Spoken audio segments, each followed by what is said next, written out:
question.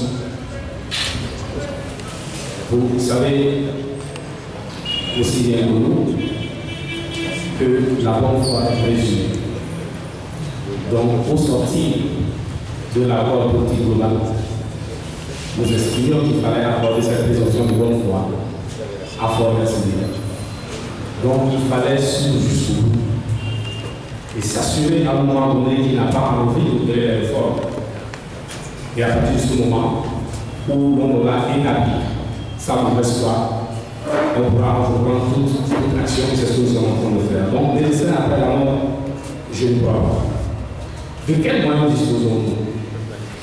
Dans une démocratie, la souveraineté appartient au peuple. Et je l'ai toujours dit, le peuple est observateur dans une démocratie normale. Quand tout se passe bien, quand on a une démocratie, le peuple est spectateur. Par contre, dans des pays comme les nôtres, où la démocratie n'est pas encore effective, où les droits de l'homme sont bafoués, où les justices est partout, le peuple est obligé, est en train de devenir acteur de l'action politique. Et nous sommes à ce niveau précis. Et donc, nos moyens, c'est le peuple togolais. Et comment attendre l'action du peuple togolais? Tout simplement, nous savons qu'aujourd'hui, il y a une unanimité autour de la question selon laquelle il faut arriver à l'alternance au Togo. Donc, la demande pour l'alternance au Togo est une demande forte et partagée par l'ensemble des Togolais. Donc là, il n'y a pas de doute là-dessus. Ce sur quoi peut-être on peut discuter, c'est la mobilisation à cet effet. Mais tout dépend de ce que nous présentons. N'est-ce pas comme élément d'action, comme mot d'action, comme mot de ralliement.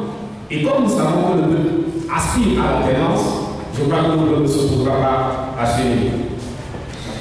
Et nos moyens aussi, c'est vous, c'est nous, c'est l'ensemble des Togolais. Nous disons que nous allons organiser une manifestation de rue, ce qui est légal, sur les 5 régions du pays et dans la 6e région du Togo. Ça n'a pas été encore fait.